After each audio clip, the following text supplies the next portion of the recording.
Я планаваў не вельмі доўгі, думаю, хвілін 30-40 мне хопіць, каб расказаць усё, аб чым я хацеў. Вось. І астатні час мы прысвяцім адказу на ваше пытанне. Что думаешь насчет этого пацана, который порезал каких-то левых ментов? Вось першае пытанне было. Так, я з гэтага хацеў пачаць і распавесці сваё меркаванне наконт Глеба Ціханчука. І гэтым абавязкова зоймемся. Пакуль што, як звычайна, мы пачнем стрым з аб'явак. Вось будуць две невялічкія аб'яўкі сёння.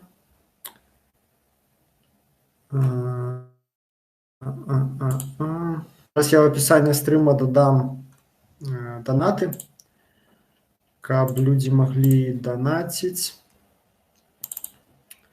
Хто падключаецца, падключайцеся. Зараз будзем пераходзіць на размову крыху паболей. Зараз, як звычайна, па традыцыі дачакаемся 10 чалавек і будзем пачынаць. Я спадзяюся, будзе сёння 10 чалавек, бо я сёння хадзіў у цэнтр горада на Немігу. 10 чалавек і будзем пачынаць. Я спадзяюся, будзе сёння 10 чалавек, бо я сёння хадзіў у цэнтр горада на Немігу. Ой, блин, это просто жесть. Я, конечно, не социофоб, але калі ты, каб прайсці 10 метраў по улице, тебе трэба лавіраваць між 10 людзьмі, і ўсе з дзецьмі, і плетуцца, і ўсе там мяняюць напрамак свае хады рандомна. Гэта подбешвае троху. Ладно, давайте до справы. Які мы зараз з вами робім, зрабіць раз на 2 тыдні. То бок не складана падлічыць, што сёння у нас 15. Спадзяюся, вам падабаецца эта ідэя, то бок вы можете чакаць і ведаць, калі можна задаць пытанне, штосьці з кімсьці абмеркаваць. Конечно, я бы з радасцю рабіў іх і што тыдзень стрымы не пацягну. Другое, 10-го, что по 10-х числах рады. Ось. Я падзялю час жыў без выкарыстання тэлефона тут у Мінску, у Беларусі, не карыстаўся увогуле ім з мэтаў бяспекі, актывісцкай.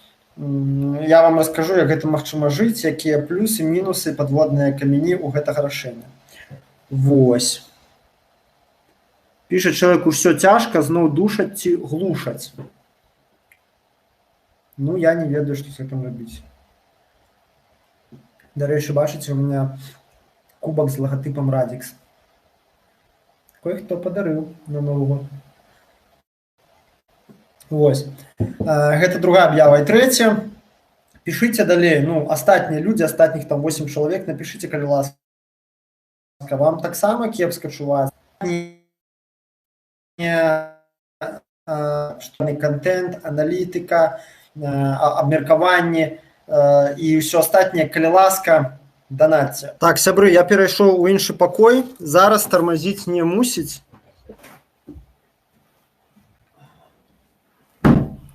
А калі ўжо будзе тармазіць, то я тады тут уже бессильны. Как говорится, тут это наши полномочия все. Так. Все, давайте пачынаем. Карацей, пачнем з учынка Глеба Ціханчука. У прынцыпе, як я да яго стаўлюся, хто такі быў Глеб Ціханчук і якую ён ідэалогію спаведаваў, як я стаўлюся да гэтай ідэалогіі, вы можете паглядзець у маіх усіх пастах, якія былі ў Фейсбуке, ў Тэлеграме. Я там літаральна 2 дні пасля гэтага здарэння я амаль нічога болей не пісаў, толькі гэта, толькі пра гэты ўчынак, бо это унікальны кейс для Беларусі, унікальны выпадак. Я вельмі шмат яго каментаваў, вельмі шмат аналізаваў. Першыя 2 дні я толькі там аб гэтым і інфармаваў сваіх чытачоў. Вось, але тут паўтаруся і ў русле пытанняў Yellow Man, які ён толькі што задаў вышэй у чаціку. Што думаеш? Я думаю, што з маральнага пункту гледжання я гэты ўчынак ухваляю. Магу сказаць, што хлопец малайчына ў том плане, што ён смелы. З пункту гледжання ягонай ідэалогіі, ну, прабачце, поўны адстой. То бок ідэалогія чалавека ненавісніцкая, з пэўнай доляй абагульнення можна назваць яе фашысцкай. больш падобна на такую мешаніну з альтрайта і лібертарыянства з беларускім каларытам. Вось. Можна сказаць, даже не чиновники, и то население одобряют. Ну, насамрэч, цяжка таксама мне патлумачыць выбор мэты ягоны, чаму ён са Смаргоні паехаў менавіта ў насамрэч, цяжка таксама мне патлумачыць выбор мэты ягоны, чаму ён са Смаргоні паехаў менавіта ў Верхнедвінск, чаму ён вырашыў здацца, а не працягваць партызаніць актыўна, нейкі час пабегаць, ён яшчэ мог перад тым, як яго схопяць. Чаму ён выбраў менавіта нейкіх беспантовых ментоў, а не нейкіх высокапастаўленых. І можна шмат задаваць гэтых чаму, але, ребята, давайте згадаем, это 18-гадовы хлопец. Ён, я ўпэўнены, не чытаў кучу там, да, ён начытаны, гэта відавочна, інтэлектуальна развіты, але відавочна, што ён не настолькі добра ведае гісторыю рэвалюцыі, гісторыю сацыяльных рухаў, каб настолькі глыбока прааналізаваць і падумаць, якое дзеянне, у якой кропцы сістэмы прынясе найбольшы вынік, найбольшы эфект. Таму рабіце скідку на гэта, што вось ён зрабіў недастаткова эфектыўна. Ну, ён зрабіў так, як зрабіў, у меру свайго разумення, свайго жыццёвага досведу. Зрабіце лепей, ну, без гвалту. Я не заклікаю зараз нікаго ісці рэзаць ментоў, як бы я да гэтага не ставіўся, да, але гэта кожны сам сабе выбірае метад барацьбы адносна свайго розума, сваіх здольнасцяў і сваіх магчымасцяў. Вось. Он был бы более полезен в роли активиста и просветителя. Он тупо испортил себе жизнь. Ну, по-перше, то, что он сапсаваў себе жыццё, гэта яго несвядомы выбор. Я думаю, тут ён 100% ведаў, на што ён ідзе. Ён вывучыў крымінальны кодекс, ён разумеў, чым гэта чревата, так бы мовіць. Вось. Па-другое, кім бы ён быў больш эфектыўны, у прынцыпе, да, разумны чалавек у любой грамадскай структуры мусіць прынёс бы болей карысці. Аднак гэта нам з-за знешняга боку, седзячы ў нашых там утульных крэслах, на канапах, нам бачна, да, так, з аддалення, чым і мы такія добры можам радіць, чым бы ён лепей займаўся. Аднак вы не забывайце, што ў кожнага чалавека свой мозг. І ў гэтым мозгу адбываюцца свае працэсы. Хлопец 18-гадовы. У 5 класе ў яго развяліся бацькі. Увесь час прэсінг, это шэрага грамадства быдляцкага такога. Прэсінг з боку настаўнікаў. Адназначна ў яго былі канфлікты з аднакласнікамі. Магчымасці сябе рэалізаваць інтэлектуальна ніякай. І, прабачце, гэта Смаргонь, гэта не Мінск. То бок, я не стаў бы тут судзіць яго ў том плане, што ось, а ты мог бы лепей, мог бы эфектыўна.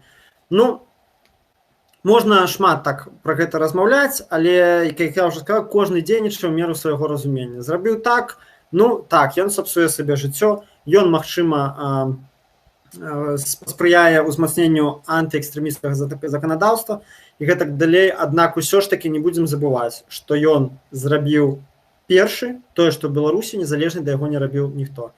Свядомы, палітычна матываваны напад на прадстаўнікоў улады з-за палітычных матываў. Ён у гэтым плане першапраходзец. Я думаю, добра, што нікога не забіў. Я ўвогуле не прыхільнік забойстваў. В прынцыпе, і рэзаць хоць я, як сказаў, з маральнага боку і ухваляю яго на ўчынак, аднак, ну, я б так рабіць не стаў, напрыклад. Да. Таму я нікога і не заклікаю такога. Вось. Але зразумець яго магу. Вось. Аднак ён зрабіў тое, што зрабіў, і я думаю, трэба аддаць належнае. І я раю бы ўсім, асабліва калі у кагосьці ёсць магчымасці па праваабарончай лініі, па журналісцкай, не забывацца пра яго і час ад часу цікавіцца ягоным лёсам. Бо яму дадуць і ў месцах зняволення, і зараз, я ўпэўнены, яму вельмі цяжка, і ў будучыні яго будуць прэсаваць, як мае быць. Ось, яму будзе цяжэй, чым любому рандомнаму зэку і нават любому рандомнаму палітвязню адбываць свой тэрмін. А тэрміны яму влупяць, я ўпэўнены, нармальна. Так, ужо 15 хвілін ідзе, а мы яшчэ не перайшлі да асноўнай тэмы стрыму. Зараз прачытаю пытанні і перайдзем.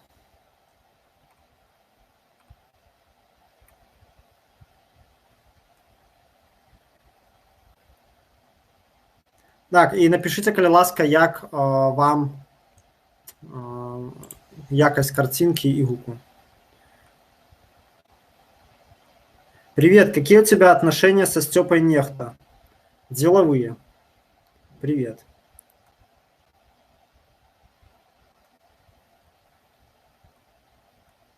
Вот Петрухин молодец, как кот молодцы, меняет общественное мнение. А видите, я думаю, Тиханчук так само змяняе грамадскае меркаванне. Зрабіў тое, што раней лічылася рубіконам, мяжой, за якую ніхто не пераходзіў, а ён взяў і перайшоў. Ці не правакацыя гэта чэкістаў, бо прычыны дэстабілізацыі неяк странна, ці ўвогуле ёсць пацярпелыя менты. Я думаю, што гэта не правакацыя чэкістаў. Фразу про дестабілізацыю обстановки я на 100% упэўнены, што ён сам пазычыў у дзяржаўнага афіцыйнага дыскурсу. То бок, калі гэта фраза ўжываецца паўсюль, нічога дзіўнага, што ён яе пазычыў для свайго маніфесту. Не впадайце в канспіралогію, калі ласка, я вас вельмі прашу. Калі будуць рэальныя доказы того, што гэта правакацыя чэкістаў, я имею в виду учынак Тиханчука, тады будзем размаўляць. Пакуль гэта просто я вам нагадаю, што калі ў 10-м годзе анархістаў затрымалі па подозрению у нападе там, на российскую амбассаду, 80% интернет-комментаторов писало, что это провокация чекистов. Потом анархисты признались, что да, это мы сделали. Просто, то бок вы разумееце, што на мяне, на маіх таварышаў таксама казалі, што мы гэта ці тыпу чэкісты. Хоць я і не сазнаўся, віну не прызнаў па эпізоду, но тым не менш. Нас усіх абвінавачылі, што гэта мы чэкісты. То бок я сам як бы ахвяра гэтай канспіралогіі, таму я не веру. І вам не раю верыць, шукаць гэтай канспіралагічнай версіі. Калі паказваюць пальцам на неба, глядзіце на неба, а не на палец. Так. Якасць норм. Ось, бачыце, перайшло адразу лепей стала. Галоўнае, каб смяротнае пакаранне не далі. Падтрымліваю. Якасць норм. Ось, бачыце, перайшло адразу лепей стала. Галоўнае, каб смяротнае пакаранне не далі. Падтрымліваю. Я спадзяюся, гэтага не зробіць, іначе гэта будзе поўны звездец. Рубикон уже прошел Баранович. Не, ребята, так могут сказать только те, кто не бачил митинги 98-99 годов, когда ментов били, и это было нормой. Я вам скажу по секрету, что еще в нулевых годах бить, ударить мента на демонстрации было нормой. Вот. Собрам з Украины вітання. Так. Будзе ли магчымасць стварыць усеагульны мітынг у новым годзе, сабраць людзей з рэгіёнаў і стаяць на плошчы да Пабеды, а не мірныя акцыі, якія ўсім ужо паднадакучылі? Ой, я сёння буду казаць у гэтым накірунку, а калі спадар Максім, дарэчы, спадар Максім адзін з самых зацятых маіх данацераў, спонсараў, усе берыце з яго прыклад, вось чалавек малайчына. Вось, я буду размаўляць у гэтым накірунку, і калі пасля гэтага яшчэ гэтае пытанне будзе актуальна, мы яго разгледзім. Што скажаце пра НОТ? Што пра іх можна сказаць? Праваднік расійскіх інтарэсаў, руская шавіністычная арганізацыя, што там можна сказаць яшчэ? Так. Усё, паехалі. Значыцца, Тиханчука ўжо абмеркавалі. Значит, мой прогноз на 2020 год сегодня складаецца з 8 пунктаў. Значит, першае, нагода эканамічнага становішча. Вы бачыце, што ў новы год мы ўвайшлі ў стане нафтавай, дакладней, вайны з Расіяй. То бок нам то спынілі поступленне нафты, то іх обратно уключылі. Я думаю, і уключылі нам толькі на студзень. Ось. На студзень месяц. Я, шчыра кажучы, не вельмі змог унікнуць. Я так зразумеў, што кампанія Гуцэрэева згадзілася паставіць нам на нафту. У той час, як Газпром ці дзяржаўныя кампаніі адмовіліся. То бок частка рынку нафтавага ў Расіі прыватная. І вось гэта адзін прыватнік, як я зразумеў, сябра Лукашэнкі, і ён згадзіўся пастаўляць нафту, але ізноў жа толькі на студзень. Так, паправце, калі памыляюсь. Гэта кажа аб тым, што ёсць усё-такі палітычнае рашэнне, праз якое нават Гуцэрэеў не можа пераступіць, рашэнне ціснуць. Вось. І таксама мы ўступаем у тую стадыю, калі нам ніхто не будзе, нас будуць пагаршацца пагаршацца эфект ад адсутнасці кампенсацыі падатковага манёру. Што гэта значыць? Прасцей кажучы, бюджэт Беларусі ў 2020 годзе з-за таго, што была перарублена гэта нафтагазавая схема экспарту вуглевадародаў лукашэнкаўская, не даатрымае каля $700 мільёнаў толькі ў гэтым годзе. Я чакаю, што з гэтай нагоды, што это значыць, за гэта недапалучаць першую чаргу бюджэтнікі. Вось, канешне ж, не сілавікі, аднак гэта будуць супрацоўнікі дзяржаўных прадпрыемстваў, магчыма, дзесьці будуць затрымкі па заробкі будуць зніжацца, альбо як мінімум не будуць расці, і гэтак далей. Што я чакаю, што будуць лакальныя пратэсты. У прынцыпе, яны, калі вы сочыце, ось такія мікразабастоўкі, да, яны так ці інакш успыхваюць у Беларусі ўвесь час, адбываюцца дзесьці. Там, не перыядычна, скажем так, стабільна 5-6 такіх выпадкаў на год адбываюцца. Я думаю, што ў 2020 годзе рэальна яны могуць пачасціцца. То бок гэта будуць либо за затрымкаў, альбо за снижэнне у разліковых аркушыках сумаў, працоўныя будуць спыняць працу, альбо таксама яшчэ адзін такі фактар – гэта экалагічныя пратэсты. Мы бачылі, што яны былі трэндам 2019 года, узгадаем Брэст, узгадаем Светлагорск. У Светлагорске, правда, не дамагліся закрыцця гэтага заводу, таму што, зноў жа, гэта было палітычнае рашэнне на яго адкрыццё. Быў ён разам з адкрыты разам з кітайцамі, таму менавіта яго не змаглі закрыць, хутчэй за ўсё не закрыць, хаця ён там атручвае цэлы горад. Вось. І я чакаю таго, што ў 2020 будуць такія лакальныя пратэсты на месцах. Аднак у адзіны рух яны не сольюцца. Па двух прычынах. Першае, у людзей не дастае досведу самаарганізацыі пакуль што на сённяшні дзень. Па-другое, адсутнічае такая палітычная сіла, адзіная, якая магла бы гэтыя пратэсты сабраць разам і пасунуць у палітычным накірунку. Гэтай сілы няма па відавочных прычынах, таму што над гэтым працуе КДБ, каб такой сілы не было і надалей. Вось, а яшчэ ў 2020 не будзе настолькі кепскае эканамічнае становішча, каб людзі ўжо у палітычным смысле рэчышча арганізоўваліся для скідання ўлады. Мне падаецца так, магчыма, як бы зноў памыляюся. Але зноў жа бачым сітуацыю, што толькі знак таго, як мы жывем у эпоху сацыяльных сетак. Толькі пачаліся першыя звесткі аб тым, што магчымыя перабоі з нафтай, адразу ж такая каляпаніка пачалася ў беларусаў. То бок, да, такіх выразных чэргаў на запраўках не было, аднак гэта толькі таму, што 2 дня працягнулася гэтая перабоі з пастаўкамі. Аднак жа зноў жа я чуў ад многіх людзей, што многія там пазапраўлялі поўныя бакі сабе, пазалівалі каністы, то бок гэта ўжо вось адзін крок да панікі, адзін крок. І вы разумееце, што калі раптам такая сітуацыя паўтарыцца ізноў, а я думаю, што яна ў лютым хутчэй за ўсё паўтарыцца.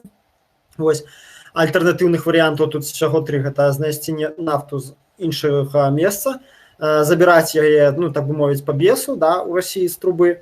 І трэці варыянт, які я забыўся. Так, дыверсіфікацыя, забіраць, да, ў прынцыпе, да, няма трэцяга варыянту. І пагадзіцца на расійскія ўмовы, да. Пагадзіцца на расійскія ўмовы, расійскія ўмовы, гэта інтэграцыя, то бок. Сітуацыя патавая, да. Вось. І я думаю, гэтыя выпадкі будуць паўтарацца, выпадкі. У лютым, вось, да студзеня будуць кантракты, што далей не зразумела. І уявіце сабе, што 10, 2-3 пратэсты па месцу могуць супасці вось такой лёгкай бензінавай панікай.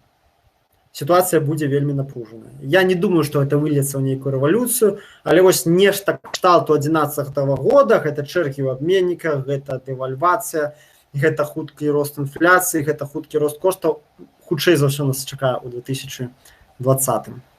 Вось. І хацеў дадаць, што нават такія дробныя пратэсты па месцах лакальныя, калі яны будуць трывалыя, а не адзін раз, калі яны здольныя будуць сабраць вакол сябе нейкую крытычную масу людзей, як это было ў Брэсце, як бачым, 300 чалавек для абласнога цэнтра, гэта цалкам дастаткова 300 чалавек, якія гатовы рэгулярна хадзіць на плошчу. Это ўжо тая колькасць, якую немагчыма адразу взяць разагнаць амапам, тая колькасць, якая не запужваецца. Людзі, якія гатовыя нават адсядзеўшы суткі зноў прыходзяць на плошчу. Калі такія групы будуць узнікаць у выніку пратэсту ў лакальных памесцах, яны змогуць многае. Яны рэальна змогуць адкусваць у улады кавалкі уласных інтарэсаў, да, такіх уласных ресурсаў, скажем так. Вось, дабівацца неабходных для сябе падвіжак і дзеянняў ад улады. Вось, то бок не трэба думаць, што калі яны не сольюцца ў вялізны там адзіны пратэсны рух, які змяце рэжым, то гэта бесполезна. Нет, гэта не бесполезна. Акрамя таго, гэта дае людзям досвед самаарганізацыі, што вельмі, вельмі важна. Гэта быў першы пункт. Зараз паглядзім, што нам пішуць у чаціку.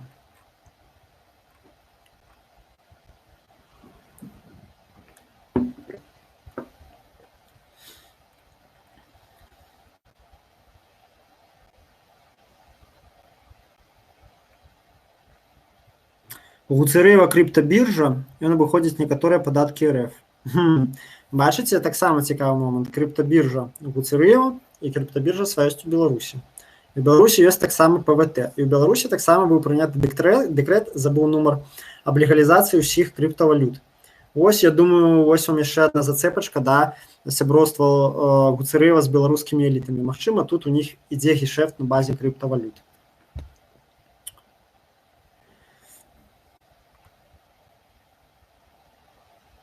Вы глядзіце Ігора Тышкевіча. Сёння апавядаў пра газавую вайну. Не гляджу. Скіньце, калі ласка, ў чацік спасылку. Я нават не ведаю, хто гэта.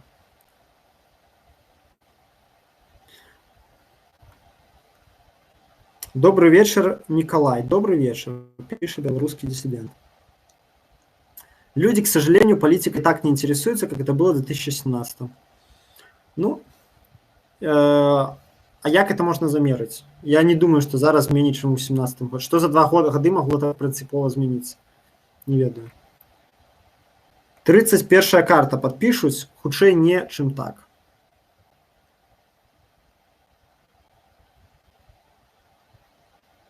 Дарога. О, здаровенька. Праграмісты зараз канфліктная зона паміж большасцю насельніцтва, так як мае большасць доходаў і іх хутка будуць душыць з боку улады. Гэта значыць, што айцішнікі будуць спрабаваць рабіць сваю рэвалюцыю. Маю рацыю, прывітанне. Ці значыць гэта, што айцішнікі будуць спрабаваць рабіць сваю рэвалюцыю? Ведаеш што, Максім, я таксама аб гэтым думаў. Я думаю, гэта насамрэч вельмі верагодны сцэнар, бо, ну, як кажуць, усе генералы рыхтуюцца да будучых войнаў. Ой, прабачце, усе генералы вучацца ваяваць па мінулых войнах. І таксама усе рэвалюцыянеры вучацца рэвалюцыях па мінулых рэвалюцыях. І вось калі мы паглядзім, хто быў застрэльшчыкамі рэвалюцыі 17-го года, двух. Пролетарыят і інтэлігенцыя складалі большасць, скажем так, кадраў рэвалюцыйных арганізацый, усіх. Чаму? Таму што асабліва пралетарыі высокаадукаваныя, асабліва з высокім заробкам, як не дзіўна, і з высокай кваліфікацыяй. Дык вось, і тое ж самае мы назіраем падчас арабскай весны. Менавіта высокаадукаваныя спецыялісты, асабліва калі яны пачынаюць атрымоўваць меней, асабліва калі яны пачынаюць думаць, што яны маюць права кіраваць у гэтай дзяржаве на сваю долю улады, на сваю сацыяльнае высокае становішча, а аб'ектыўна они яго не маюць, пачынаюць бунтаваць. Ёсць вялікая верагоднасць, што яны пачнуць рабіць рэвалюцыю. Малады, высокаадукаваны, амбітны, з хорошым заробкам, гэта насамрэч даволь у пэўных умовах, не заўсёды, але ў пэўных умовах, гэта маркеры рэвалюцыянера. То ж самае мы бачым падчас арабскай весны, што моладзь высокаадукаваная, аднак без аніякіх перспектываў, часта звольненыя, часта беспрацоўныя, яны сталі застрэльшчыкамі рэвалюцыі. Тое ж самае можа адбыцца ў Беларусі, калі гэтыя людзі, яны ўжо вкусілі, так бы мовіць, нармальнага жыцця з заробкам $1000–1500. яны пры гэтым адукаваныя, яны ўсе чытаюць тут баі, медузы, куку, сецідогі, тэлеграм-канал Міколы Дзядка, напэўна, да? Это мне бы так хацелася. Вось, карацей, яны чытаюць незалежныя СМІ, і пры ўсім пры гэтым яны разумеюць, што ніякай улады яны ў гэтым грамадстве не имеюць у гэтай дзяржаве, яны цалкам бяспраўныя. Канешне, у іх можа з'явіцца жаданне гэтую сістэму змяніць, асабліва, калі у іх забяруць частку іхняга даходу, прыбытку.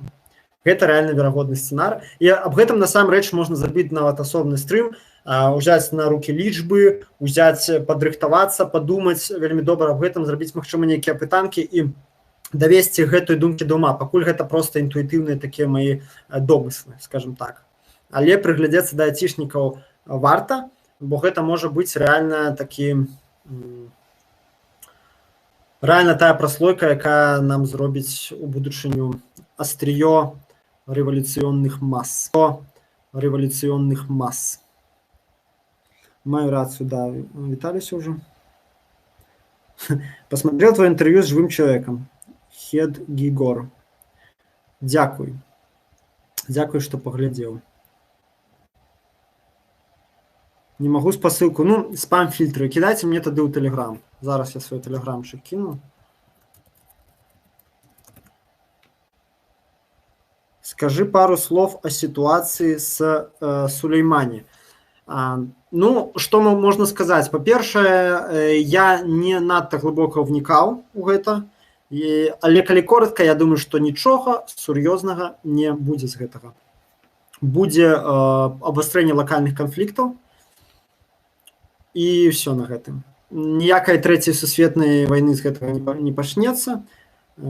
І в прынцыпе, той же Израиль знаходзіцца ў стане такой вялацекущай гібриднай вайны з Іранам уже доўгія дзесяцігоддзя. Ну і нічога, ну і што. Ядзернай зброі ў Ірана няма, і эліты зробяць все, каб ёй не з'явілася. А так ліквідзіравалі вось гэта. Мне болей цікава у звязку сітуацыі з Сулеймані, як гэта абернецца на Іраку, дзе недавно адбылася спроба рэвалюцыі, пры якой было забіта 1500 чалавек падчас пратэсту, калі хто не ведае. Ну, сярод іх, правда, быў пэўны адсотак, гэта менты, басіджы. Ну, ось, аднак, паглядзім. Менавіта Сулеймані пакуль не гатовы так вось ужо грунтоўна каментаваць.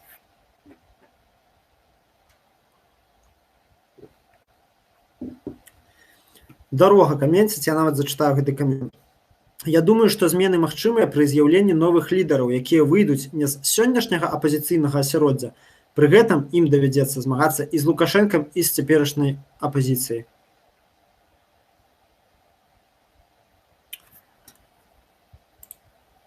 Згодзін, няма чаго дадаць. Так, новыя лідары, іх будзе шмат. Я думаю, дадам толькі тое, што гэтыя лідары, я думаю, гэта будуць блогеры. Ось. Ім прыйдзецца так змагацца са старым апазіцыйным бамондам. Я яшчэ закрану гэтую тэму далей у сваёй размове.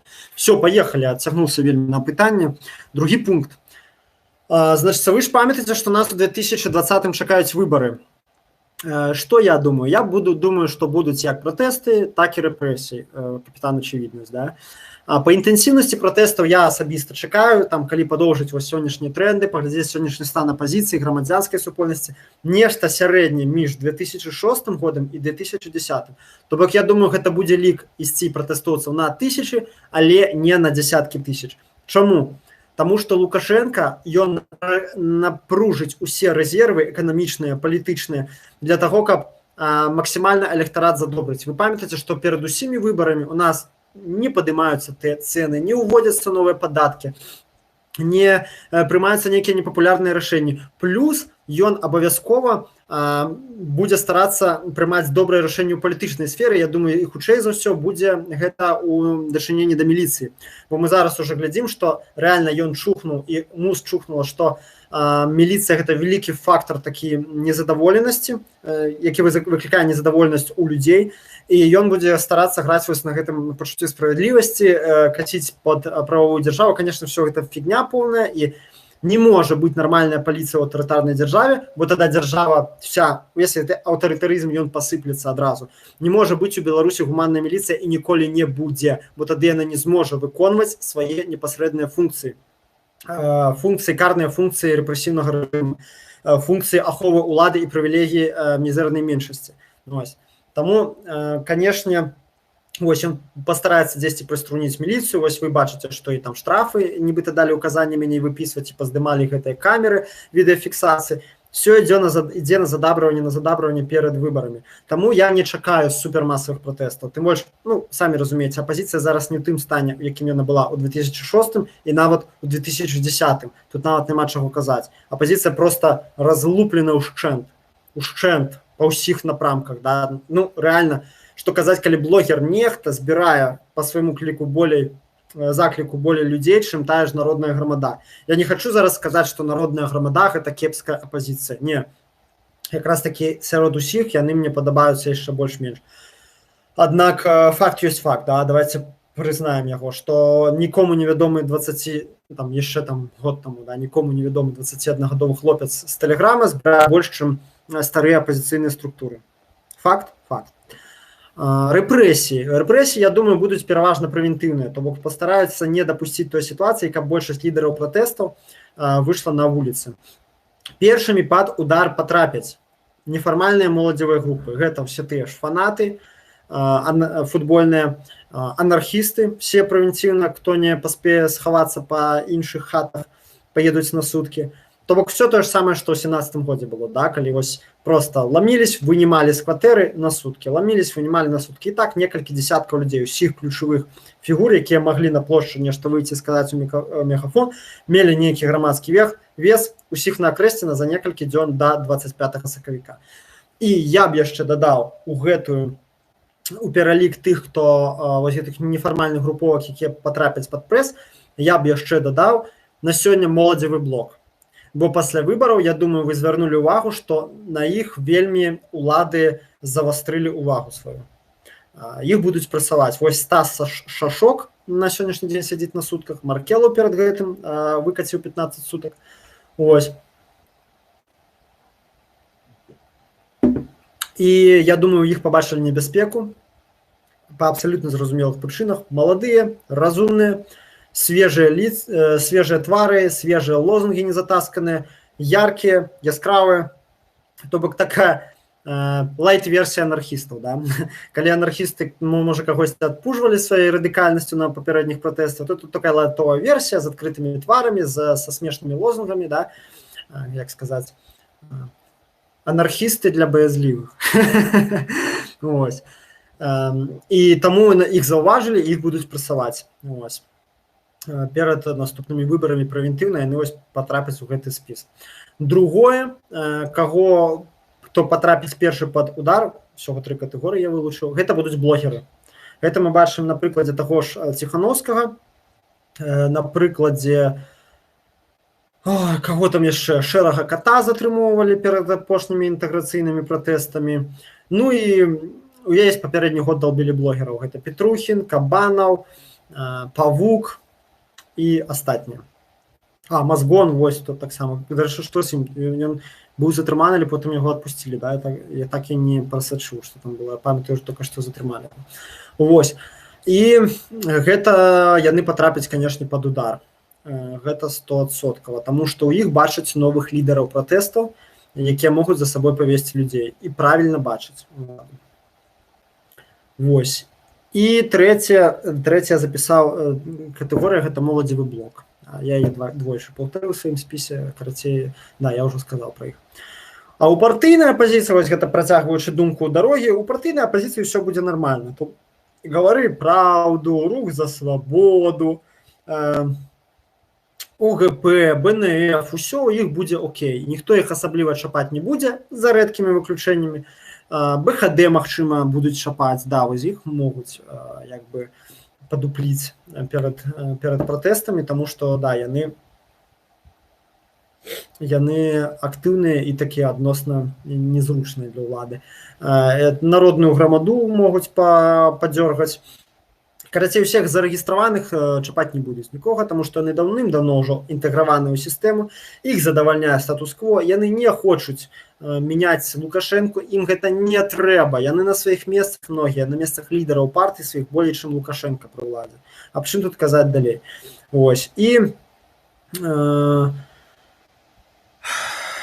так, што ты яшчэ хацеў сказаць?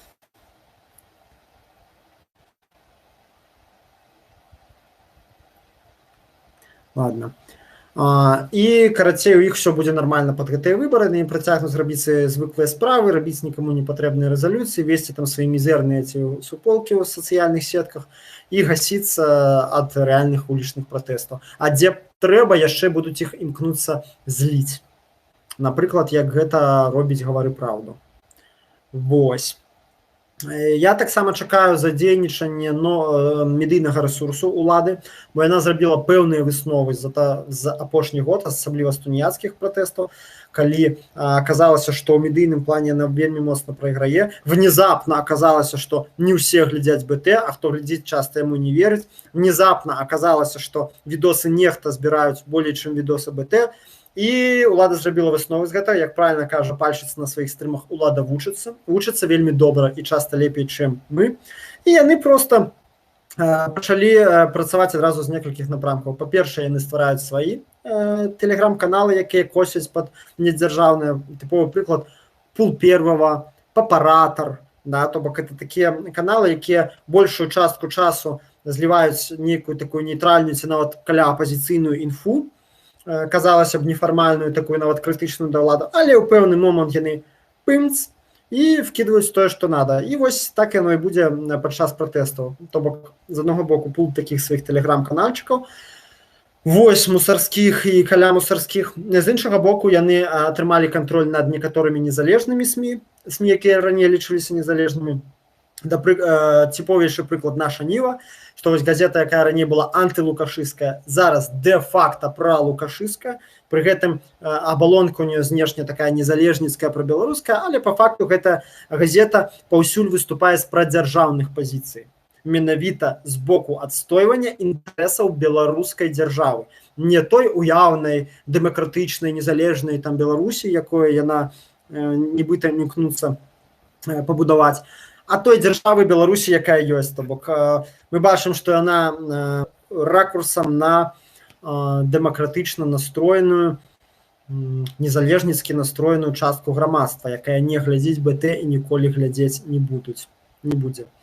Ну і праўладныя блогеры таксама ёсць, такі вось гэта ўжо згаданы Крахмал у адным з папярэдніх стрымаў. Я бачу, што гэта ватны блогер, які працуе на Румол, атрымоўвае гранты па лініі рускамірных арганізацый. І тут недавно адным рэпартажы БТ мне скидываюць адрэзак, я не гляджу БТ, вы не падумайце. Мне скидываюць адрэзак, я бачу, як БТ бере у яго каментар, як он рассказывает: вот, это все там повыходили за независимость якобы, это все на самом деле проплаченные, им все платят. Вот. Ну, вось вам калі ласка. І таксама гэты ж самы блогер, ён робіць заказныя перадачы ад Губазіка пра анархістаў. Я нават не думаю, што ему плацяць, хутчэй за ўсё гэта проста взаемакарыснае супрацоўніцтва, да, як бы ватнік ненавідзіць анархістаў, Губазік ненавідзіць анархістаў, і вось яны на гэтай глебе сышліся. Вось як мінімум 2 разы яго скарыстала з адной дзяржава, з аднаго боку, як для таго, каб маральна паддавіць анархістаў, да, ён рабіў там перадачы там пра Паліенка, пра мяне там, карацей, расказваў, якія мы там все козлы там і гэтак далей.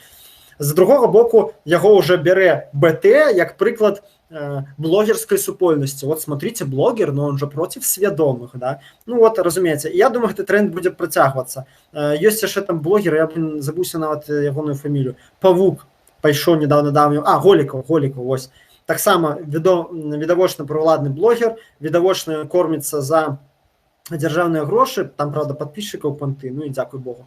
І мы бачым, што яго дзяржава задзейнічае. І я думаю, што к 2020 году вось у них будзе невялічкі такі пул гэтых блогераў, у іх не будзе вельмі шмат прагляду папулярнасці, таму што калі зроблена ад душы, зроблена па перакананнях, гэта заўсёды будзе вышэй, больш якасны матэрыял, чым зроблены за грошы з-за таго, што цябе пнулі з адміністрацыі прэзідэнта, якія ў лукашыстаў могуць быць перакананні, смешна. Вось. І гэты рэсурс будзе таксама задзейнічаны перад выбараў і падчас выбараў. Яшчэ вось пра выбары хацеў сказаць, чакаю, што... Ладно, это трэцім пунктам пойдзе. Зараз яшчэ паглядзім чацік. Ох, вы понапісалі. Пры гэтым новыя лідары могуць з'явіцца з нашай дапамогаю, піша Дарога. Калі мы пачнем ствараць і развіваць сваё асяроддзе. Ну так і ёсць, мы гэтаму спрыяем. Больш лідараў, розных, разумных, але каб яны умелі між сабой дамаўляцца. Лідеры так просто на воздухе не появляются, становитесь ими. Подтрымливаю. 20 декабря было 2000, ну не ведаю, не бачу. Оппозиция съехала, засталіся только молодёны.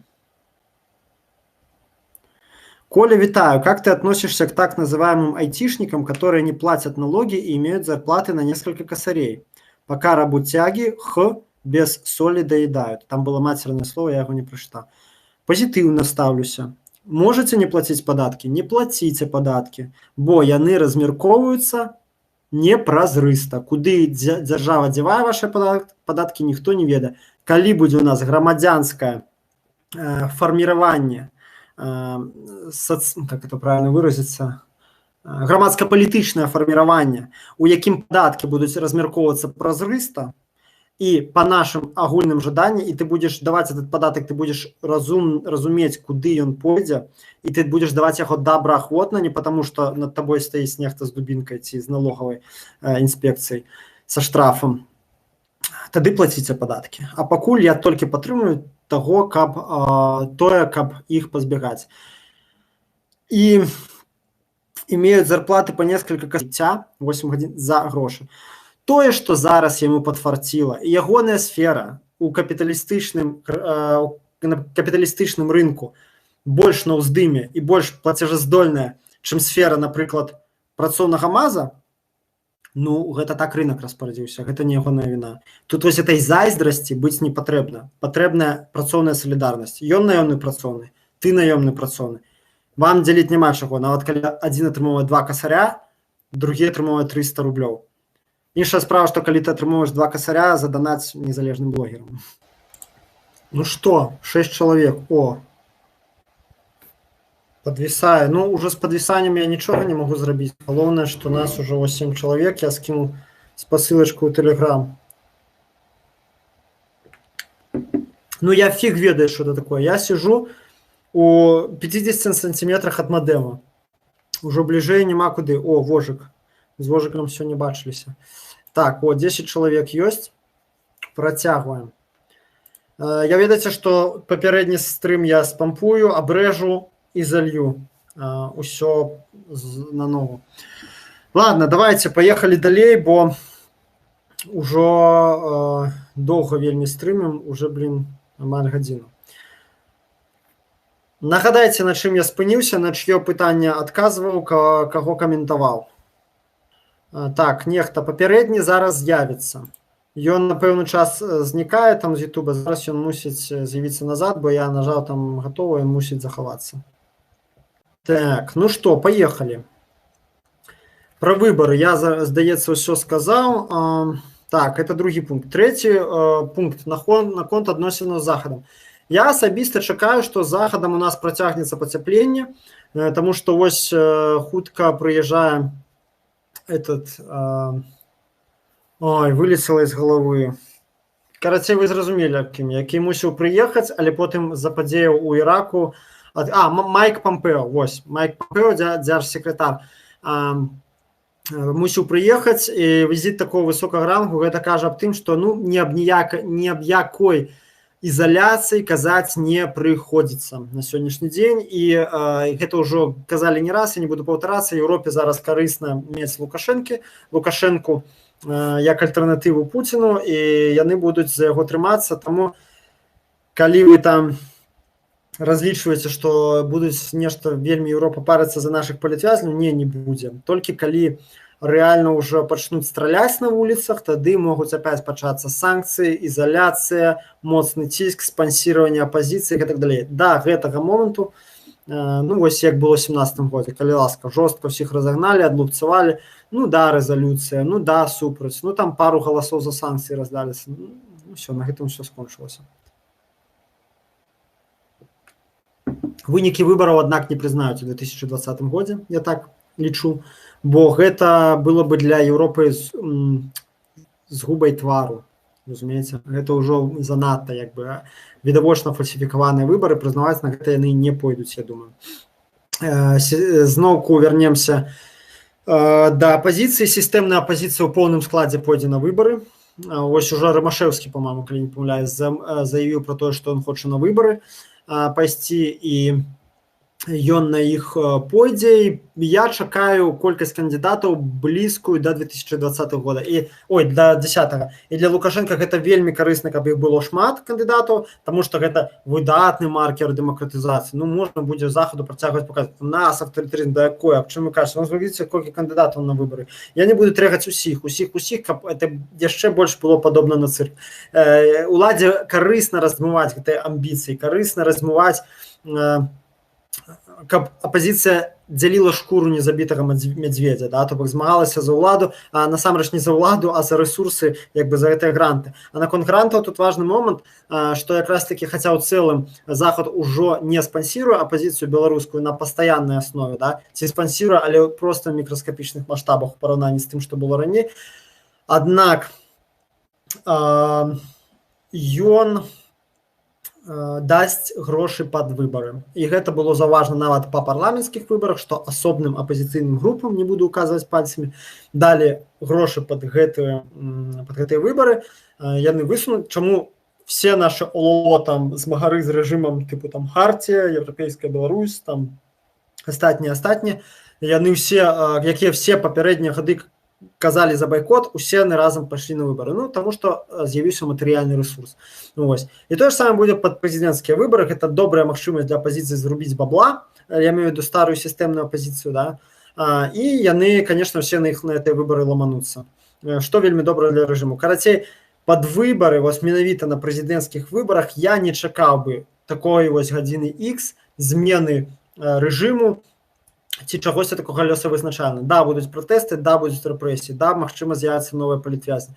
Але нічога лёсавызначальнага я на гэты дзень, на гэтыя дні не чакаю. Мы нават можаце паглядзець, што ўсе самыя знакавыя пратэсты, самыя знакавыя перамогі беларускага грамадзянскай супольнасці у апошні, напэўна, год 15, яны ўсе адбыліся па і абарона курапатаў. Ну, да, там перамога таксама была дасягнутая, калі памятаеце, у 17 годзе. Гэта і дармаедскія пратэсты. Усе яны да выбараў ніякага дачынення не маюць. Таму хопіць да выбараў прывязваць усё наша там, ну, жыццё. Да, это важная падзея, тым больш у Беларусі. Аднак трэба разумець, што цалкам магчыма, што скіданне Лукашэнкі адбудзецца, калі яно адбудзецца ў выніку пратэстаў, не падчас выбараў, а падчас чагосьці іншага. Вось, гэта трэцяе пытанне. Засталося яшчэ 5 момантаў, якія я хацеў паразмаўляць. Зараз паглядзім чацік. Пра айцішнікаў. Я спадзяюся, ўсе чулі, ну, як бы той, хто напісаў, ён чуў, што я казаў пра айцішнікаў, што гэта такія ж самыя пралетарыі. Проста іхняя праца так сталася, што ў капіталістычным рынку на сёння яна аплачваецца лепей, чым праца іншых пралетарыяў. Ось гэтую мою тираду гневную. Было чутно, ці ўжо завіс стрим? Подскажите, коли ласка. Ой, Dark Brew пишет, про айтишников вопрос был в том, что Лука разрешил группе людей не платить налоги и получать большие для Беларуси деньги и фактически выключил их из протестного движа, купил за эту штуку их мнение. У сенсі они не платят налоги. С кожного заробку ты платишь налоги, податки у ФСЗН.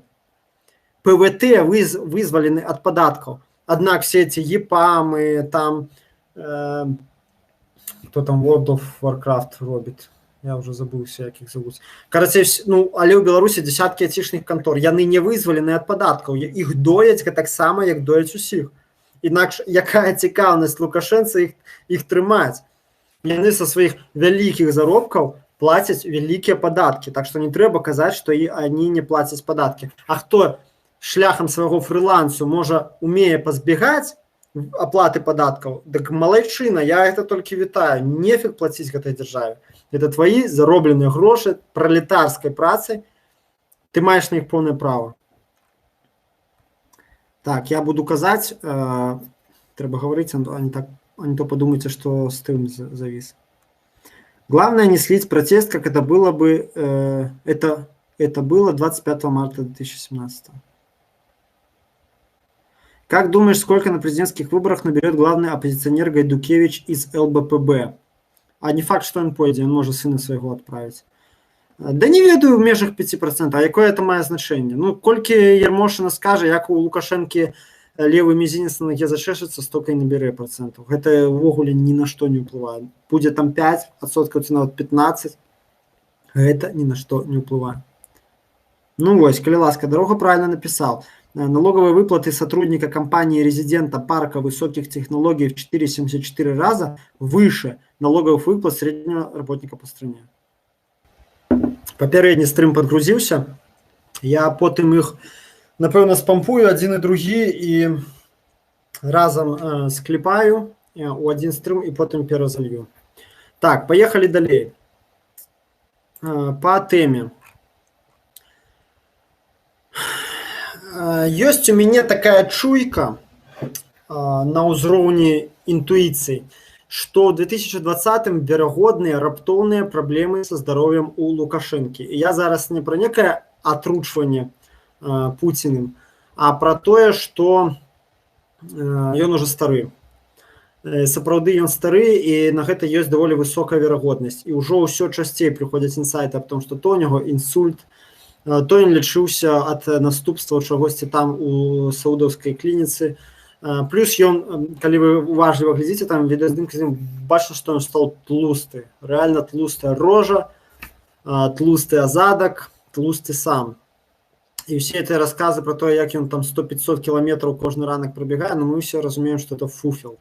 І мне падаецца, плюс не забывайце яго, хто б што не казаў, яго вельмі стрэсовая праца. Это чалавек, які апошнія дзесяткі год, ён хоць і атачоны там слугамі, лізаблюдамі, ён жыве ў стане няспыннага стрэсу. Вялікая ўлада – гэта заўсёды вялікі стрэс. І гэта не спрыяе здароўю, конечно. І прэсінг з часам ўсё болей павялічваецца і павялічваецца. І плюс всякія там сцепаны яшчэ і фільмы здымаюць, якія таксама не спрыяюць ягонаму здароўю, да? А потым Коля паглядзіць і пойдзе свайму бацьке гэта ўсё паказваць. Вось, тут яшчэ і Путін, да, цісне, а Лукашенко выдатна разумее, што такое рамс з Пуціным, да, чым гэта чревата. І вось уявіце, што ты сидзіш просто зранку падымаешся з думкай аб тым, што твоё жыццё вісіць на валаске, што ты вымушаны змагацца за ўладу да апошняга, і вечарам засынаеш з гэтай думкай. Таму я думаю, што здароўе не самае лепшае, і можа здарыцца раптоўнае нешта ў 2020 годзе. Што будзе пасля гэтага, я выдумляць не буду, бо гэта ў чыстым выглядзе гаданне на кафейнай гушчы. Ніхто з нас, блогераў, журналістаў, экстрэмістаў, не ведае сапраўдных раскладаў у гэтай уладнай верхушцы. Якое месца там займае Віця, якое месца займае Дзіма, Зась, Макей, Румас, яшчэ нехта, і як там усё павярнецца, хто з іх агент Расіі насамрэч, хто з іх агент ФСБ, ГРУ, мы гэтага не ведаем, мы толькі можам здагадвацца.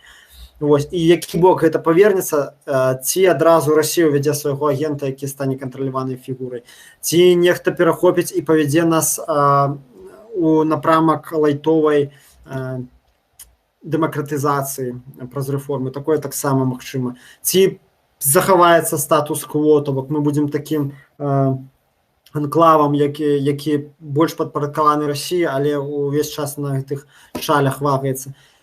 Ніхто не ведае. І я таксама не ведаю, таму казаць не буду, гадаць. Вось, адное, што такая вось у меня задумка стрэліла ў галаву раптам, што можа такое здарыцца, што калі Беларусь пачне жыць, скажем так, по более рынковых правилах, по правилах рынкового капитализма, либерализма, больше по европейской модели, у нас будет нечто вельмі подобное на Украину, і алігархі і усялякая мясцовая эліта, сённяшнія там начальнікі выканкамаў, вы разумееце, што з прыходам рынка капіталізму яны ўсе перабуюцца ў бізнесоўцаў, яны пачнуць перакупляць блогераў, калі раней скупалі тэлеканалы, то зараз пачнуць скупляць блогераў, бо гэта ўжо гатовая аўдыторыя, якой можна прамываць мазгі.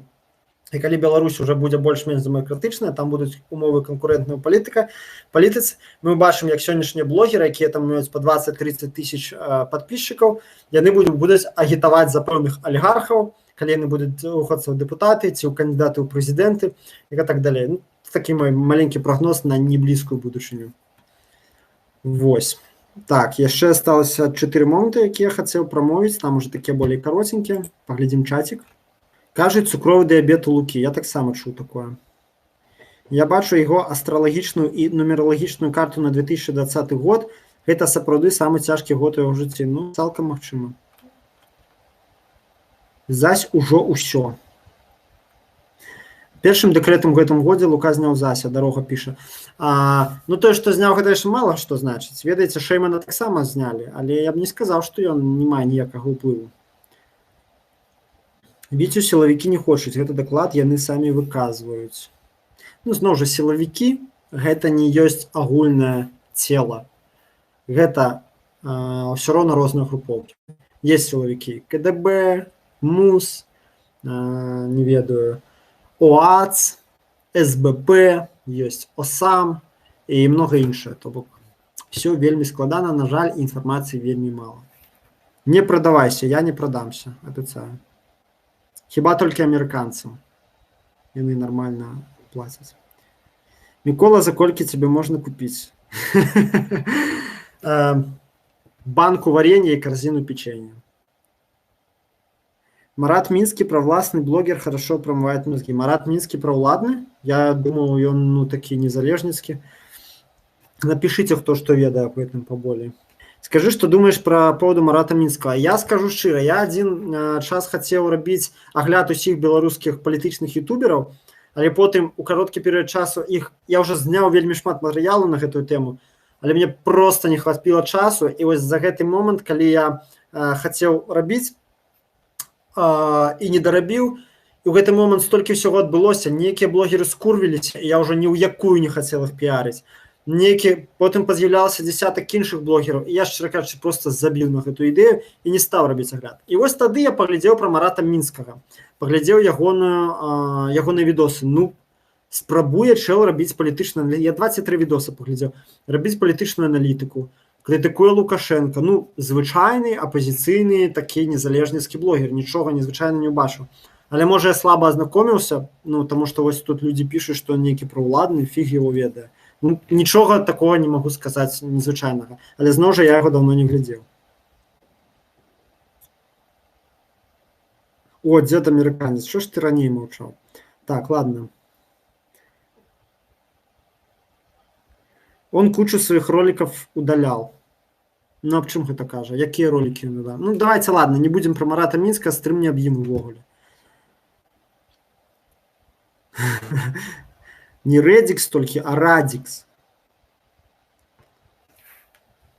Каментарій сваі падцёр пра крэмлёвскія. Гэта пра Марата Мінска. Ну так гэта ж добра, што ён падцёр. Калі б ён пакідаў далей, так гэта было б кепска. Калі ён не хоча, каб пра яго думалі, што ён пра крэмлёвскі, ну і файна, што ў чалавека мяняецца нешта ў галаве.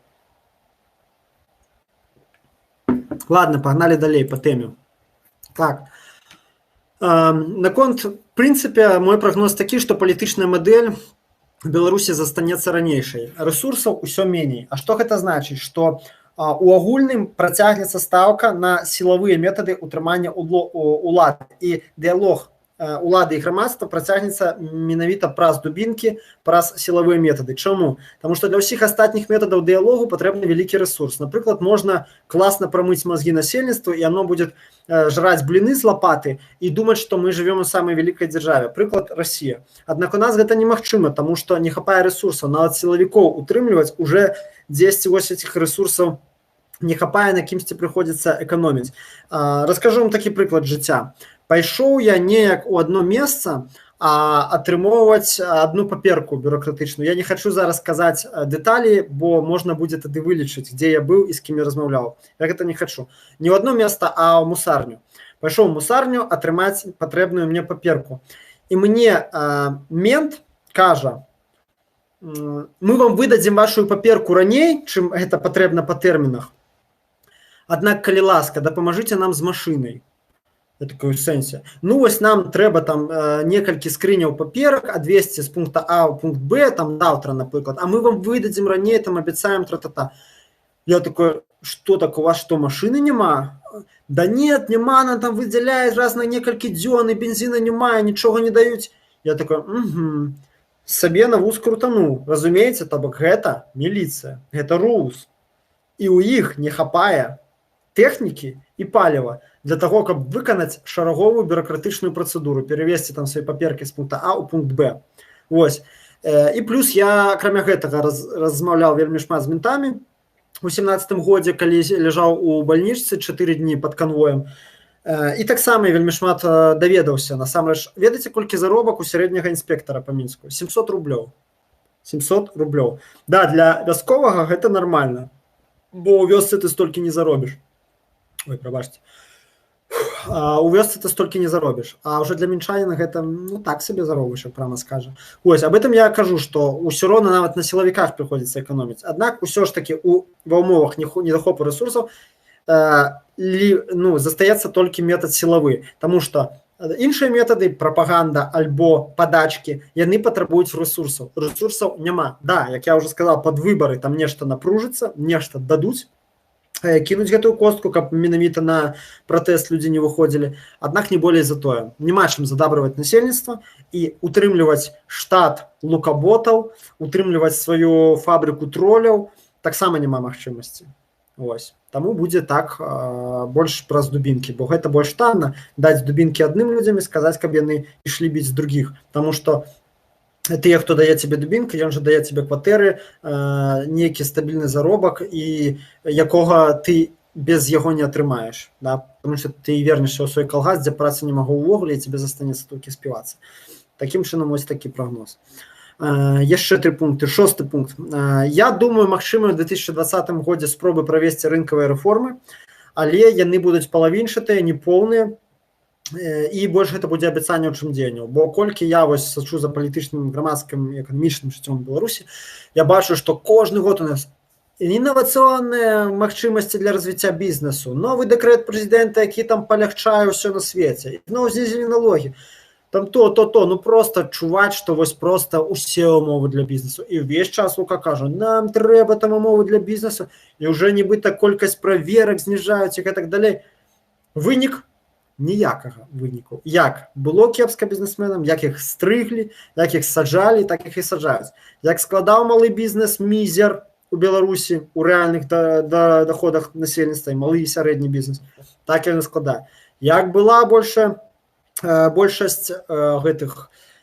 большасць уласнасці ў краіне належала дзяржаве, так яна і належыць па сённяшні дзень. Ну, таму што, я думаю, гэта відавочна, тлумачыць не лада. Не трэба, у каго уласнасць, у таго і улада. То бок Лука разумее, раздай ён зараз всю эту дзяржаўную уласнасць алігархам, моментальна арганізуюцца альтэрнатыўныя цэнтры сілы, прыцягнення рэсурсаў, прыцягнення грошаў. У канчатковым выпадку яны у канчатковым выніку яны вельмі хутка зрастуцца з мясцовым бізнесам, магчыма, з мясцовым крыміналітэтам, і ў гэтай схеме у нейкі момант Лукашенко просто акажацца лішні. Гэта будзе украінскі варыянт. Алігархі, царкі мясцовыя, Лукашенко гэта выдатна разумее, на што, а на гэта ў яго мозгі добра працуюць. Ён гэтага не дапусціць.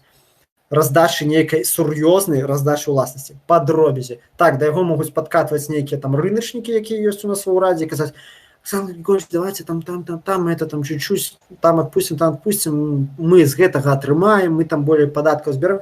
Да, нешта такое палавінчатае ён будзе рабіць, але па-ранейшаму уласнасць асноўная застанецца ў руках дзяржавы ў Беларусі. Такое у 2020 годзе. Паглядзім чатик. Ни на одном митинге он не был, это про Марата Минска. Ну, давайте уже закроем про Марата Минска. Ну, бог с ним. На твой взгляд, будут ли правительственные изменения по отношению к осужденным 328 в 2020 году? ведаеце, я не ўпэўнены ў гэтым. Я лічу, што іх можа і не быць, таму што дзяржава ўжо зрабіла саступкі, і Лукашенко можа вырашыць, што ён уже саступіў дастаткова і не саступаць болей. Вось. І аднак гэта будзе залежаць ад таго ціску, які маці 328 будзе працягваць аказваць на ўрад. Конечно, тут патрэбна яшчэ змена заканадаўства. Легалайза дакладна, я думаю, не будзе ў 2020 годзе, я гэтага не чакаю. Аднак я скажу так, што нейкія правительственныя зменения, калі вы пад імі маеце на увазе яшчэ одну амністыю, яшчэ одна палягчэнне заканадаўства, я лічу хутчэй не, чым так. Коля, скажи, што думаеш па поводу нового міністра МВД? Ну, цікава, ведаеце, такая было заўважна, што гэта зусім іншы тып асобы, чым Шуневіч. Таму што Шуневіч гэта чекіст. І ён, я думаю, ён ідэйны ватнік, ідэйны шавініст, ідэйны імперец. Караю ўсё ж такі зусім іншы. Я скажу, ён мне больш нагадвае такі тыпаж салдафона, ведаеце. Ён бачна, што магчыма імкнецца троху лібералізаваць сістэму МУС, адмяніць палачную сістэму.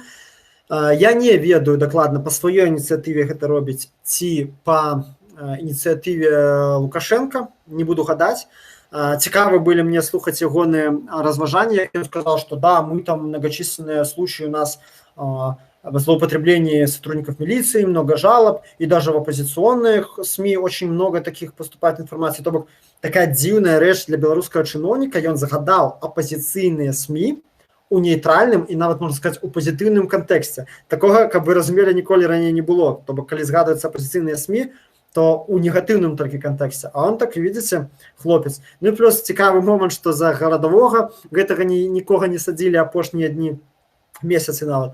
Магчыма, конечно, ніхто там больш перформансаў не рабіў, але факт застаецца фактам. Карацей, да, он спрабуе себе прадставіць як нейкі ліберал, спрабуе паказаць, што вось зараз усё у нас будзе трохі па-новаму.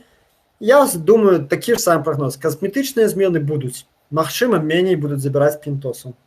Магчыма, меней там гвалту такого будзе у аддзяленнях і гэтак далей. Магчыма, да, гэта будзе, магчыма, будзе удзелено больш увагі шараговаму супрацоўніку міліцыі, участковаму, інспектару, патрульнаму, а не як пры Шуневіча, калі самі шараговыя менты пад вельмі моцны прэс-сістэмы патраплялі. Аднак, зноў жа, у карані сістэму гэта не зробіць, бо не зменіць, бо трэба разумець, што сістэма МУС гэта слепак і інструмент адначасова ўсёй нашай аўтарытарнай сістэмы. Калі заўтра сістэма МУС стане ліберальнай, такой, хаця бы такой, як у любой заходняй краіне, праз тыдзень рэжыма Лукашэнкі не будзе. Яго проста зметуць. Таму што для ўтрымання аўтарытарнага рэжыму з адсутнасцю ратацыі ўлады, з высокай канцэнтрацыяй рэсурсаў у руках немногіх, патрэбны толькі такі апарат, які ёсць сёння. Жорсткі, перш за ўсё з карнымі функцыямі, які не дбае пра асобу, а які дбае толькі аб інтарэсах эліт, замаскіраваных пад інтарэсы закона. Вось, таму сістэмных зменаў ад Караева не чакайце. Сілавікі і дзяржорганы канкуруюць за бюджэтныя сродкі нават паміж рэгіёнамі. Цалкам магчыма, паверу. Так, пагналі далей. Ну, вось два моманта яшчэ хочу сказаць, і будзем ужо закругляцца, бо ўжо стрымім амаль 1,5 гадзіны. Значыцца, наконт інтэграцыі. Думаю, усіх цікавіць момант інтэграцыі. Тут мой прагноз такі. Інтэграцыйны ціск, понятно, што гэты ціск будзе захоўвацца, а Лукашенко будзе працягваць імкнуцца лавіраваць. Гэты ціск вельмі важны момант, пра які чамусь многія нашы аналітыкі забываюцца. Магутнасць ціску інтэграцыйнага з боку Расіі залежала заўсёды і будзе залежаць ад унутрыпалітычнай сітуацыі ў Расіі. Секунду. Ужо цяжкавата казаць. Гэта значыць, што як будуць ісці справы ў Расіі, пратэсты, узнікнення альтэрнатыўных эліт, нацыянальныя канфлікты, сацыяльныя канфлікты, падзенне ўзроўню жыцця насельніцтва, падзенне рублю, усё гэта будзе знаходзіцца, колькасць усіх гэтых негатыўных фактараў будзе знаходзіцца ў абратнай карэляцыі, у зваротнай карэляцыі з ціскам России на Беларусь.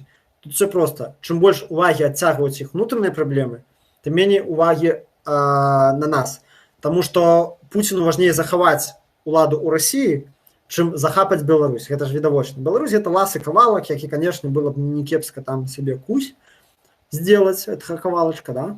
Аднак важней все ж таки захаваць Россию, бо Россия відавочна куды больш у России відавочна куды больш чаго ёсць заграбастаць, чым у Беларусі. Ну, так.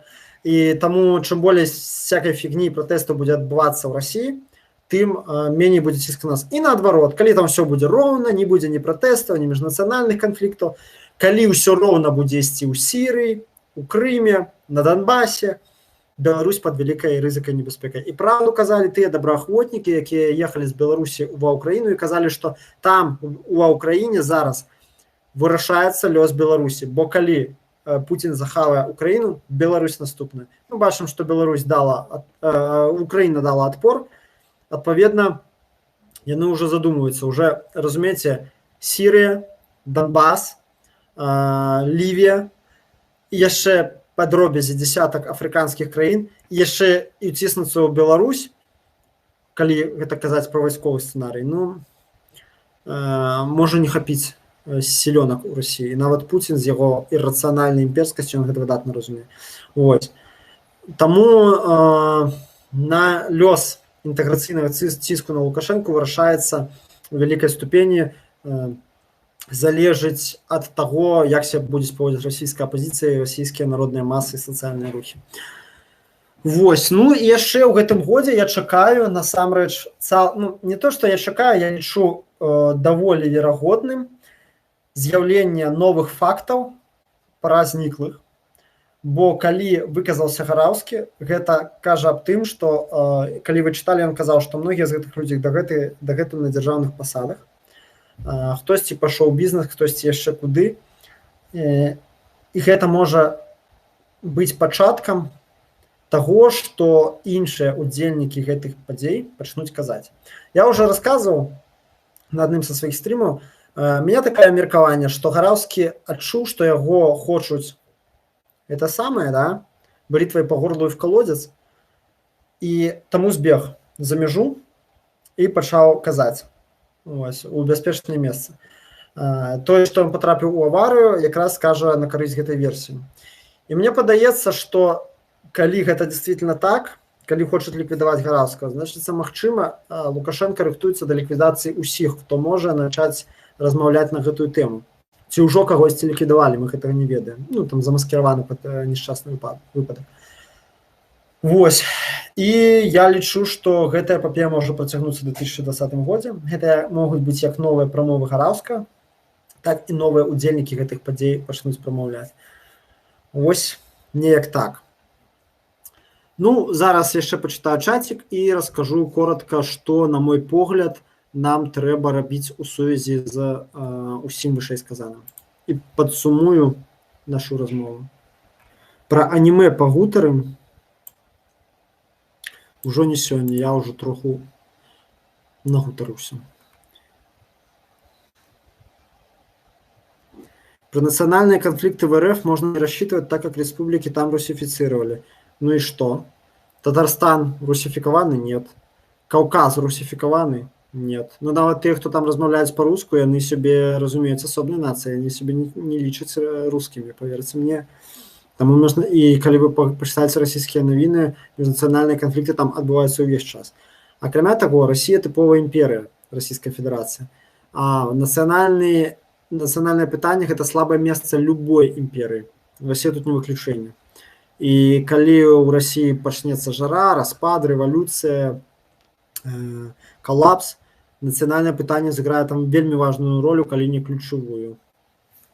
Знать, что делать на протестах и не допустить слива, как это было в 2017.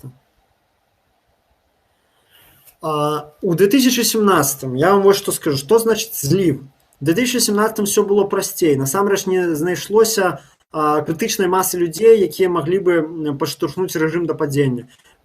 На 25 сакавіка вийшло 2000 чоловік, які не здолели навіть зашихтуватися і дати відпор АМАПу. Вот что было в 2017 году.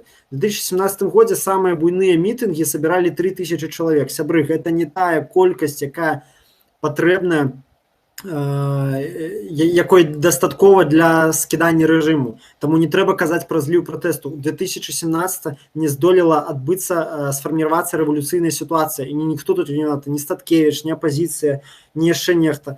Ну, ось. Людям далі, скажем так, падачку, адмянілі гэты закон, і людзі селі обратно, вышли 25 сакавіка 1500-2000 тых, хто хацеў палітызацыі пратэсту, хацеў як бы весці гэты пратэст далей, не гледзячы на тое, што закон адмянілі. Гэтых людзей відавочна недастаткова, прычым тут зліў тут не пры чым. Вось. І зараз аб тым, што нам рабіць у сувязі з тым, што я расказаў, то бок падсумоўваючы, зараз коротка прабягуся, падсумую змест усяго нашага стрыма, нават двух. Так, эканамічнае становішча будзе пагаршацца, варта чакаць лакальных пратэстаў на месцах, аднак яны наўрад ці сольюцца ў адзіны пратэстны рух. Пад выбары будуць пратэсты і рэпрэсіі, па інтэнсіўнасці пратэстаў гэта будзе нешта між 2006 і 2010 годам. Першымі пад рэпрэсіі, прэвентыўныя рэпрэсіі трапяць нефармальныя моладзевыя групоўкі, фанаты-анархісты, блогеры абавязкова і моладзевы блок. У партыйнай апазіцыі ўсё будзе класна, яны ў поўным складзе высунуцца на выбары. Улада задзейнічае свой новы медыйны рэсурс, нашу ніву і праўладных блогераў. І вельмі верагоднае з'яўленне новых палітвязняў. Трэцяе, захадам працягнецца пацяпленне, вынікі выбараў не прызнаюць. Чацвёртае, верагодныя раптоўныя праблемы са здароўем у Лукашэнкі. Пятое, палітычная мадэль застанецца ранейшай, бо на яе змену не хапае рэсурсаў. Мы пабачым, што метады ўтрымання ўлады застануцца пераважна сілавымі, не прапагандысцкімі ці грашовымі, а сілавымі. Шостае, магчымыя спробы ўлады правесці рынкавыя рэформы, але гэтыя спробы будуць палавінчатыя і няпоўныя. Інтэграцыйны ціск Расіі працягнецца. Сёмае, аднак ён будзе моцна залежаць ад унутрыпалітычнай сітуацыі самой Расіі. Тым больш, чым больш у іх будзе праблем, тым менш будуць чапаць нас. Ну і магчыма, мне падаецца верагодным з'яўленне новых фактаў па зніклых палітыках і палітычных забойствах у Беларусі. Магчыма, Гараўскі працягне казаць нешта цікавае, а магчыма, з'явяцца новыя прамоўцы з ліку удзельнікаў гэтых падзеяў. Вось, зараз аб тым, што рабіць. Перш за ўсё, кожны з нас, ось, нас зараз 28 чалавек глядзіць, мусіць усвядоміць тую ступень, наколькі ён далёка гатовы зайсці у сваіх дзеяннях супраць і ў сваім пратэсце. І кожны мусіць зразумець, што калі ты б'еш дзяржаву, яна будзе біць цябе ў адказ. Не варта думаць, што кожны з нас можа пазбегнуць рэпрэсій. І я ўсё ж такі прыхільнік таго, каб кожны з нас рыхтаваў сябе да рэпрэсій. Рыхтаваў, гартаваўся і разумеў, што лепей адсядзець 15 сутак зараз, чым усё астатняе жыццё жыць у несвабодзе. І яшчэ ў ёй будуць жыць твае дзеці. Вось. Я прыхільнік таго, каб кожны з нас, хто вальнадум, хто экстрэміст, хто прыхільнік перамен, ён рыхтаваўся да горшага сцэнарыю для сябе. Прадумываў, як ён будзе паводзіць сябе ў няволі. Прадумываў нейкія шляхі да арганізацыі свайго жыцця ў выніку, калі яно будзе парушана допытамі, ператрусамі, суткамі, яшчэ нечым. Прадумываў сваю групу падтрымкі людзей, якія за яго ўступяцца ў выпадку, калі з ім нешта кепскае здарыцца, якія займуць яго месца. Вось. І з гэтага арганічна вынікае, што трэба болей працаваць над сабой, над сваімі маральнымі, фізічнымі якасцямі, над культурай бяспекі, вось, і в тым ліку інфармацыйнай бяспекі, актывісцкай бяспекі, нават тых, хто не з'яўляецца актывістамі, гартаваць сябе. Вось, гэта што датычна асабістай падрыхтоўкі. Што датычна таго, што нам рабіць як супольнасці. Гуртавацца, самаарганізоўвацца і адукоўвацца. Вось гэтыя тры рэчы. Гуртавацца – гэта значыць, шукайце сяброў-паплечнікаў. Пачынаючы там з суседзяў па лесвічнай клеткі, сканчаючы, хто з вамі вучыцца, працуе разам, блогеры з блогерамі, не ведаю, рыбакі з рыбакамі, узнаўляйце гарызантальныя сувязі. Мы бачым выдатныя прыклады, што у Расіі, напрыклад, што калі сажаюць чалавека з нейкай супольнасці, там, напрыклад, лекараў, за яго уступаюцца лекары, да, не заўсёды, да, не ў поўным аб'ёме. Аднак гэта ёсць. Калі пасадзілі студэнта МГУ Азата Міфтахова, за яго уступіліся студэнты МГУ і нават частка выкладчыкаў. І так павінна быць у нас на любых узроўнях, прафесійных, на месцы жыхарства, па месцы працы, па інтарэсах. Уступайце ва ўсе гарызантальныя суполкі, у якія можаце. І мацуйце свае сувязі там. Мацуйце, наколькі гэта магчыма. Цікаўцеся жыццём адзін аднаго. Дапамагайце адзін аднаму не толькі ў палітыцы, калі нехта на суткі сеў, а проста ў побытавых сітуацыях. Гэты рэжым 25 год разбураў гарызантальныя сувязі між людзьмі. Мэтанакіравана, каб людзі не стаялі з аднаго, не былі салідарныя, не выходзілі, не падтрымлівалі, а каб кожны дбаў толькі за сябе.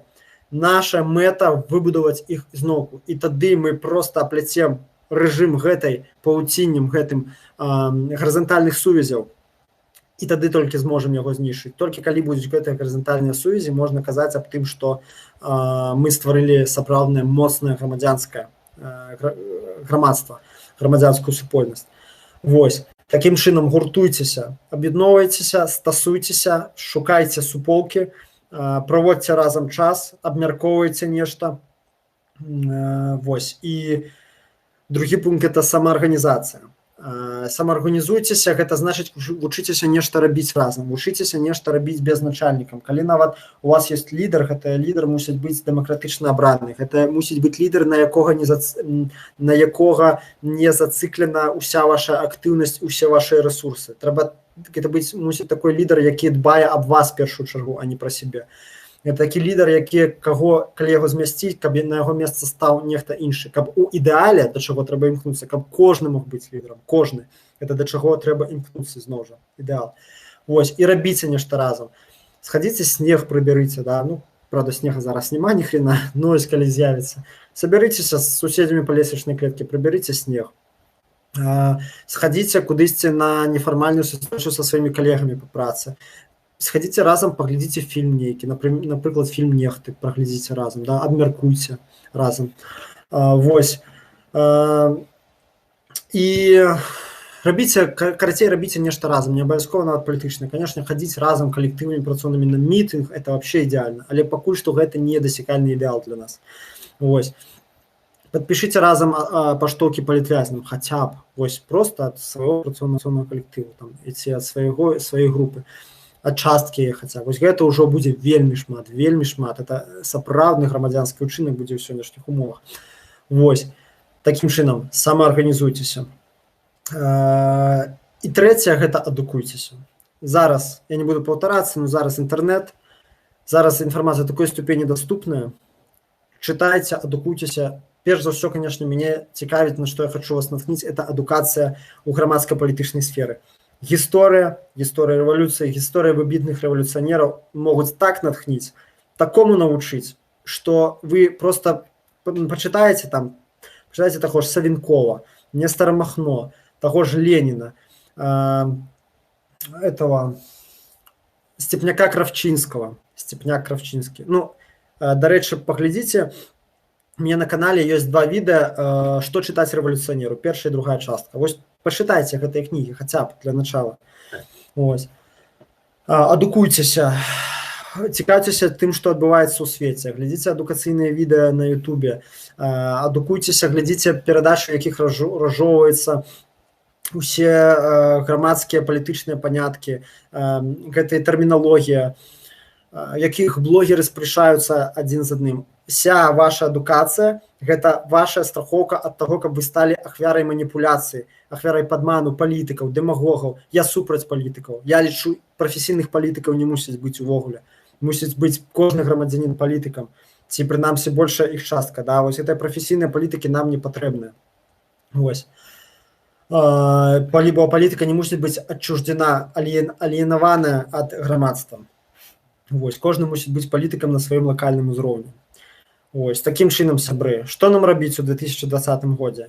Быць актыўнымі, падтрымліваць адзін аднаго, калі не здольны хадзіць на плошчу, не здольныя там, грубо говоря, стаяць на барыкадах, падтрымай капейка незалежных блогераў. І тут я хочу нагадаць яшчэ раз, калі ласка, загляніце ў апісанні да гэтага відэа. Вельмі заклікаю падтрымаць таксама і мяне праз donation alerts. Ось, каб я мог рабіць болей, рабіць лепей, рабіць для вас, рабіць разам з вами. І відэаконтента, і артыкулаў, і аналітыкі, ўсяго таго, што можа прынесці нам перамены. Ўсяго таго, што стварае гэты штодзённы фронт інфармацыйнай вайны з дзяржавай. Падтрымлівайце адзін аднаго. І 3 пункты.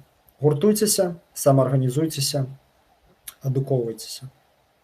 Вось, што я бачу, нам патрэбна на сённяшні момант. Все, зараз читаю чатик, і мы сканчаем. У 2017 годзе не толькі ўлада, але і апазіцыя была ў разгубленасці ад народных выступаў, а таму не здолела хоць неяк сэнсоўна адчоліць пратэст, арганізаваць яго. Гэта так, але зноў жа, як я ўжо сказаў, я лічу, што сённяшняя апазіцыя, яна, прынамсі, большая частка, яна не зацікаўленая ў тым, каб скідаць уладу. Ну, нафіга ім гэта? Як вы сабе ўяўляеце, ну, не знаю, Лебедьку ці этого самого Дмітрыева, якія скідаюць улады, стаять на барыкадах? Я не ўяўляю. Таму ім гэта было і не патрэбна. А таму просто прымазаць. Ну, так. Так, анархісты ў Бярэсце адчулілі марш недармаедаў. Як вы адносіцеся да северынца? Да ягонай ідэалогіі я адношуся кепска. Я не люблю кансерватараў, я лічу, што яны цягнуць нас назад, у мінулае. І я не люблю людзей, якія цягнуць занадта рэлігію ў палітычную сферу. Менавіта гэта робяць Северынец, Дашкевіч. Я не люблю людзей, якія гоняць на феміністак, крытыкуюць іх з кансерватыўных пазіцый, хаця мне самому не ўсё падабаецца ў фемінізме далёка. Але крытыкаў з кансерватыўных пазіцый гэта абсалютна не айс. І мне не падабаецца ідэалогія хрысціянскай дэмакратыі, асабліва ў выкананні Северынца. Аднак я мушу аддаць яму належнае, як змагару, смеламу чалавеку, як мне падаецца на сёння, парадачнаму чалавеку и таленавитому лидеру. Лучше почитать про масонов, Луцкевичей, которые, по сути, создали БНР. Ну, магчыма. Не буду нічога казаць, я не чытаў. Зараз я імкнуся зрабіць апісанне для свайго відоса. Дзякуй за стрым, насуйцеся. До новага ветру. Можа, да свежага ветру. Да. Не вельмі ён мне падабаецца. Ну, як бы яшчэ адна ініцыятыва за незалежнасць, гэта добра, я не хачу іх зараз крытыкаваць, наязджаць, сказаць, што они кепскія, робяць нешта і робяць, і дзякуй Богу. Аднак вось гэта сітуацыя з мітынгам, калі Северынца пасадзілі, не прыгожа атрымалася, але робяць нешта і робяць. Я вось іх рэкламіў у сябе на канале, на Тэлеграме, і калі трэба, парэкламлю яшчэ раз. Всё, сябры, 22:42. Всім дзякуй вялікі за ўвагу, дзякуй, што былі са мной, не разбегліся. На другім стрыме нават болей народу было, чым на першым, гэта мне вельмі спадабалася, натхніла. Потым я гэты стрым аб'яднаю з папярэднім і залью яшчэ раз па новай на канал. Дзякуй всім, хто слухаў. Праглядзіце зараз апісанне да відэа і буду вельмі вам удзячны, калі вы мне заданаціце, хто сколькі можа. У адзінстве наша сіла. Няхай жыве свабода, няхай жыве анархія, no pass run.